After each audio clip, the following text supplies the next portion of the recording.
The very word secrecy is repugnant in a free and open society, and we are, as a people, inherently and historically opposed to secret societies, to secret oaths, and to secret proceedings.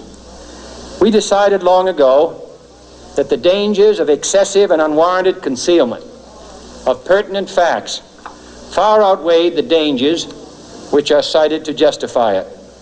Today, no war has been declared, and however fierce the struggle may be, it may never be declared in the traditional fashion. Our way of life is under attack. Those who make themselves our enemy are advancing around the globe. The survival of our friends is in danger, and yet no war has been declared. No borders have been crossed by marching troops. No missiles have been fired. If the press is awaiting a declaration of war before it imposes the self-discipline of combat conditions, then I can only say that no war ever posed a greater threat to our security. If you are awaiting a finding of clear and present danger, then I can only say that the danger has never been more clear, and its presence has never been more imminent. It requires a change in outlook, a change in tactics, a change in missions by the government, by the people, by every businessman or labor leader, and by every newspaper. For we are opposed around the world by a monolithic and ruthless conspiracy that relies primarily on covert means for expanding its sphere of influence, on infiltration instead of invasion, on subversion instead of elections, on intimidation instead of free choice, on guerrillas by night instead of armies by day. It is a system which has conscripted vast human and material resources into the building of a tightly knit, highly efficient machine that combines military, diplomatic, intelligence, economic, scientific, and political operations. Its preparations are concealed, not published. Its mistakes are buried, not headlined. Its dissenters are silenced, not praised. No expenditure is questioned, no rumor is printed, no secret is revealed. Formerly acknowledged as the Star of David, the move to adopt this symbol for the flag of Israel angered many Jews who realized that the symbol is in fact not the Star of David, but a hexagram symbol that was used in the ancient mystery religions. Many anti-Zionist Jews have since gone on to participate in annual flag burning rituals. It is in the biblical figure of Solomon that we can trace the true origins of the six-pointed star or hexagram. Solomon called the star the talisman of Saturn, or what became known as the Seal of Solomon.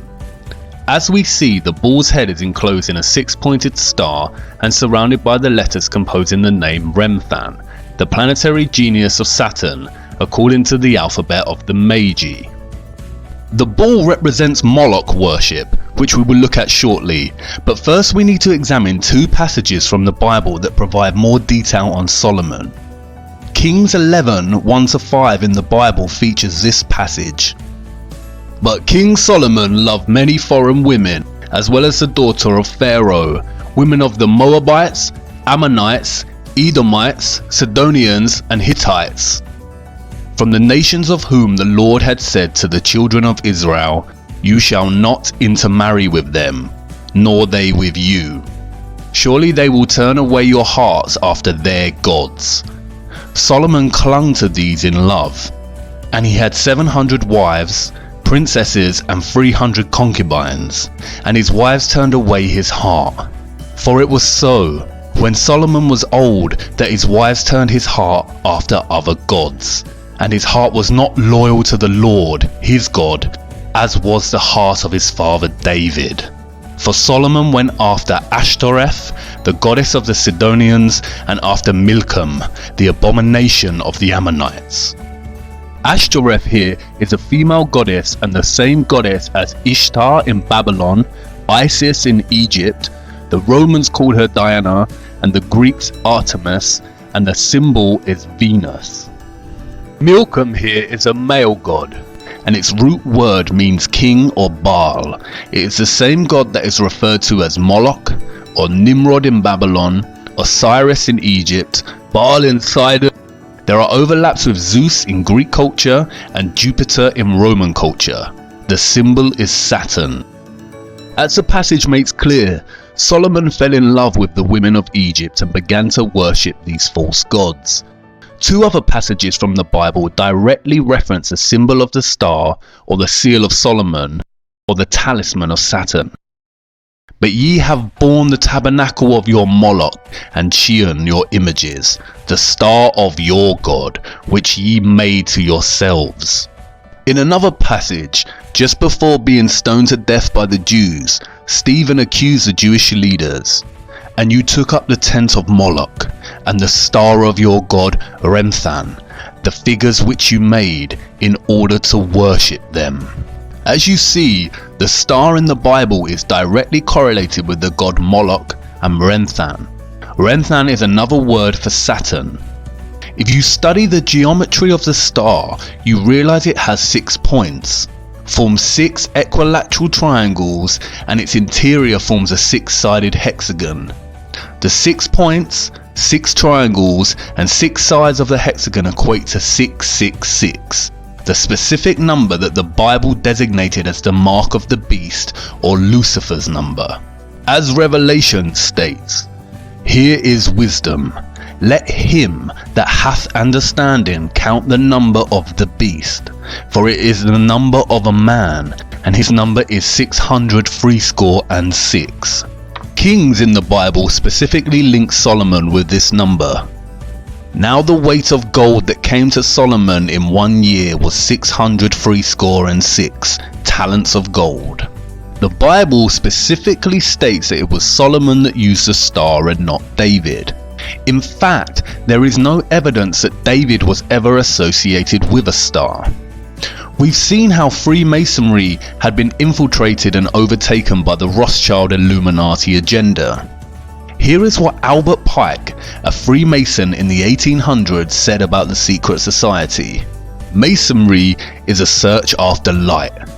That search leads us directly back, as you see, to the Kabbalah. Kabbalah is the key of the occult sciences. The true philosophy, known and practiced by Solomon, is the basis on which Masonry is founded. It is not only Albert Pike himself who reveals the links between Freemasonry, Solomon, and the Kabbalah. The symbolism of Freemasonry and the Illuminati all overlap with recurring themes of Saturn and the numerology of 666. You see, what Pike is really referring to here is the occult practices of Solomon that are traced back to ancient Egypt and Babylon, and that secretly worship the god of Saturn, or otherwise known as Moloch, or Baal, or Nimrod. In 2012, NASA released yet another CGI image, this time of Saturn's North Pole. In addition to looking very fake and absurd, the image presents the world with what is termed as Saturn's hexagon. As you can see, when connecting the lines within a 6-sided hexagon, it produces other shapes. First that of a cube by joining 3 lines, and then that of a 6-pointed star or hexagon by joining 6 lines. Studying the root word of Kabbalah, I soon realized that Kaaba in Arabic means cube, and Allah means God. Therefore, the literal translation of Kabbalah in Arabic means cube god. And then it dawned on me, I had seen the cube before. In fact, I had seen it everywhere. Here is the cube, or Kaaba, in Mecca that forms part of Muslim worship. As you can see, those worshipping the cube form circles around it, much like the rings of Saturn. Here are Orthodox Jews in their morning prayer, using the tefillin, or the black cube with scrolls inside attached to their foreheads. Here is the Pope with the 6-pointed seal of Solomon on his hat. Interestingly, if you take the 2D shape of the crucifix and begin to fold it into a 3D shape, it produces a cube. In Hinduism, the hexagram is more commonly known as Shakon. It is the union of Shiva, who represents the male, and Shakti, who represents the female. Hindus also refer to Shiva as Kabbalah Ishwara, the Lord of the Kabbalah. And did you know that there are huge monuments to the black cube throughout the world? Here is the 9/11 memorial from above. An inverted black cube within another inverted black cube. Furthermore, the Saturn symbolism is not just specific to religions and memorials. Even the everyday life of a so-called atheist is rife with Saturn symbolism. And this is not just limited to the cube itself or the star. The rings of Saturn populate our everyday world. We all live by the symbol of Saturn without realizing it. The symbol of Saturn is inextricable from the number 6. Saturn is the 6th planet from the Sun in the heliocentric model. Also, Saturn Day, or what we now refer to as Saturday, is the 6th day. If you look closer at the Freemason square and compass, it is indeed a broken 6-star hexagram. When linking the letters that spell Mason on the $1 bill, you get a 6-pointed hexagram with the Eye of Providence, or the Eye of Horus, specifically highlighted. Horus, again Egyptian gods. Saturn has also become inextricable with Satan or Lucifer. As Manly P. Hall writes, Saturn has also been associated with Satan, and this for numerous reasons. First, many authors argue that the word Satan is derived from the word Saturn. Second, Saturn is associated with the color black, as well as Satan. Third, ancients considered Saturn to be the furthest planet from the Sun, the latter being associated with the principle of good. Saturn is consequently the celestial body that is the less exposed to the Sun's divine light, and thus associated with the coldness of the principle of evil. Finally, the great god Pan, the horned deity, represented Saturn in ancient paganism. This half-man, half-goat creature is considered the ancestor of our modern depictions of Satan. Pan was a composite creature, the upper part, with the exception of his horns, being human, and the lower part in the form of a goat. The pipes of Pan signify the natural harmony of the spheres, and the god himself is a symbol of Saturn because this planet is enthroned in Capricorn, whose emblem is a goat. The pagan Pan also has other guises such as Baphomet, the half goat, half human, who has associations with Satan and Moloch. Like Saturn, Illuminati Freemasonry symbolism is prevalent throughout our society in the form of corporate logos, and, as Albert Pike said, Freemasonry is the following of the philosophy of Solomon. It is also inextricable from the symbolism of Satanism. Here are some of the most recognized corporate logos we come across in our society today. Rebranding of old Masonic symbols and the emphasis on 666. 666, or the mark of the beast, is repeated throughout corporate symbolism. For instance, World Wide Web, or WWW, in Jewish gematria is 666. It is also used for the logo of the Monster energy drinks. It is also a recurring motif along with the single one eye of Providence. Many celebrities and politicians have been photographed making the 666 hand sign around the eyes. The sign forms a 6 and the 3 fingers indicates 3 score, or in other words, 666. Zechariah 11:17 mentions the eye in specific reference to straying from God and into Satan worship. Woe to the idle shepherd that leaveth the flock. The sword shall be upon his arm, and upon his right eye. His arm shall be clean dried up, and his right eye shall be utterly darkened. And as we see again, many celebrities and famous people covering one eye, a gesture paying homage to the Eye of Horus, the Eye of Providence, and the darkened right eye of Satan. We also see many make the Horn of Canuto hand sign representative of Satan.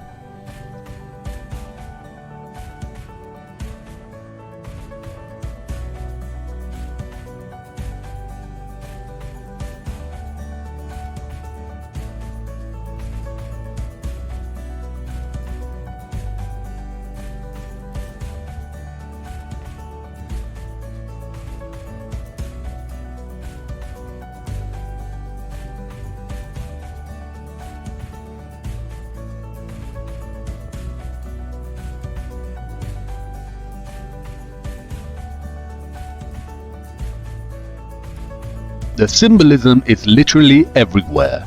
For instance, why does the Vatican's hall look like a serpent? What are the dark serpent-like figures behind the throne? And why was the Vatican's telescope initially named Lucifer? I could go on and on about the abundance of satanic, Saturn symbols in our culture, from the prevalence of Egyptian monuments to secret gestures such as the vow of silence and the Masonic one hidden hand. But I think you get the point, and there is a wealth of information out there if you want to pursue your own research. This video is only supposed to be a very basic overview of this type of symbolism. It becomes confusing because the same symbol of Saturn or Satan keeps appearing in different eras and cultures under different guises. Much like Bauer changed his name to Rothschild, the worship of Saturn has undergone so many different iterations and changes that it becomes difficult to track. I feel that this is deliberately so. And this is the point. What the Rothschilds achieved with their centralized banking and Illuminati cabal establishment of controlled leaders in every industry, such as fossil fuels, health and education, is a highly disguised and masterly executed form of infiltration. They have controlled our access to knowledge from the beginning. The Natural History Museum at Tring belonged to 2nd Baron Rothschild and is located in a Rothschild family home. The League of Nations organized the inception of the Central Natural History Museum. E.L. Rothschild Limited, a private funded family investment company and established by Sir Evelyn de Rothschild and Lynn Forrester de Rothschild, oversees a variety of Rothschild's global investments. The company currently has interests in media, real estate, agriculture and luxury goods, with a significant previous positions in financial services, technology and communications. They even own 70% of Weather Central and all of its communications. As of today, the Rothschilds own over 160 central banks and control the finances of the majority of nations on Earth. In the year 2000, there were only a few countries that did not have centrally established banks. Any nation that resists their desire to control is demonized through the media and is usually bombed under the pretense of war or terrorism. Is this starting to make sense yet? As we saw in the previous episode, all wars are deliberately choreographed, as are all politics. The opposing forces of the political left and right is all theatre to produce the illusion of choice. They are all players on the world stage whose autonomy and real governing power is limited by the elite powers such as the Rothschilds. It is the same with corporations, products and the media. The illusion of choice, when in fact they are all owned by the same top of the pyramid companies that are in the pockets of the Rothschild elite. You can discover this yourselves by just following the money. The primary aim of the Illuminati cabal is to establish Novus Ordo Seclorum, as stated on the $1 bill, and which means a new order of the ages, or a new world order.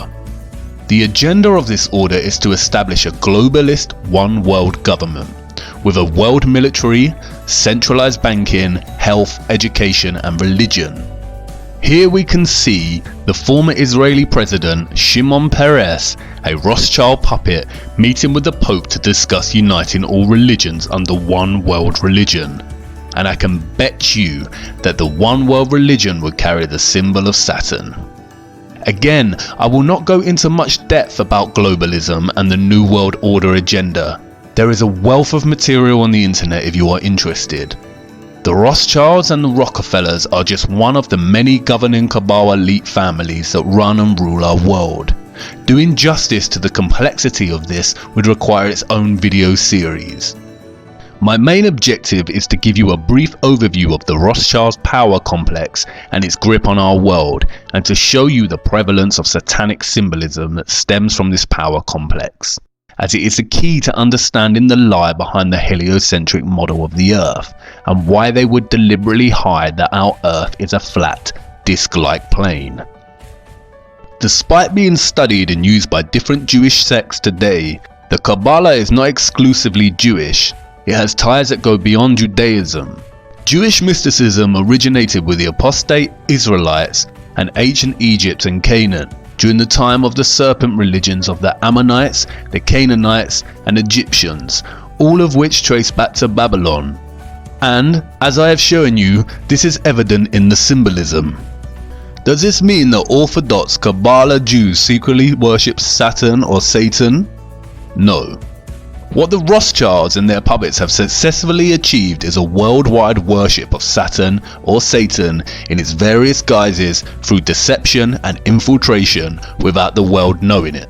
I am not suggesting that Jews in general worship Satan, especially in their study of the Kabbalah, nor am I suggesting that Muslims in their prayer to the Kaaba or Catholics visiting the Vatican are Satanists.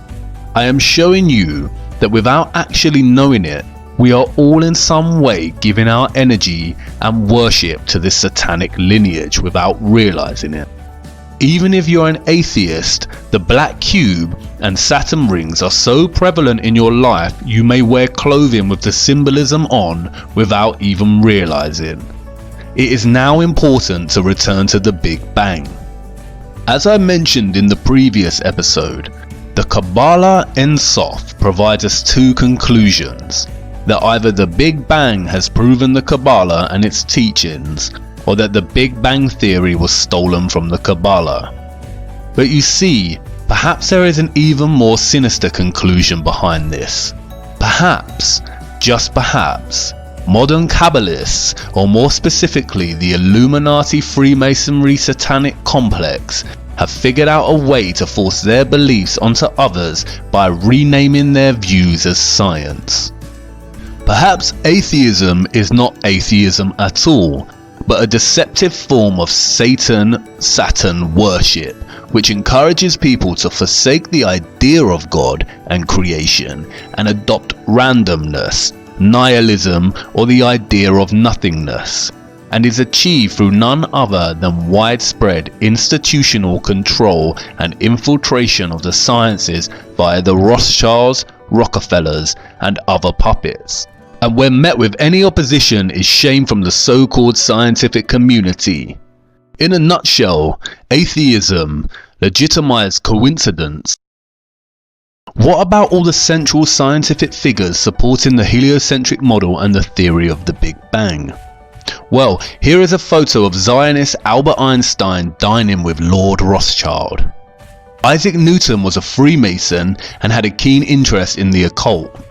And all big NASA figureheads and astronauts are Freemasons and openly display this, as does Neil deGrasse Tyson. There exists an organization called the Anti-Defamation League, which serves as an instrument to try and convince everyone that any mention of the Rothschilds and their allies is an anti-Semitic attack on all Jews. This is given historical weighting by the Rothschild choreographed Holocaust and also controlled by the Rothschild-Rockefeller media complex. All major mainstream media outlets can be traced back to their control.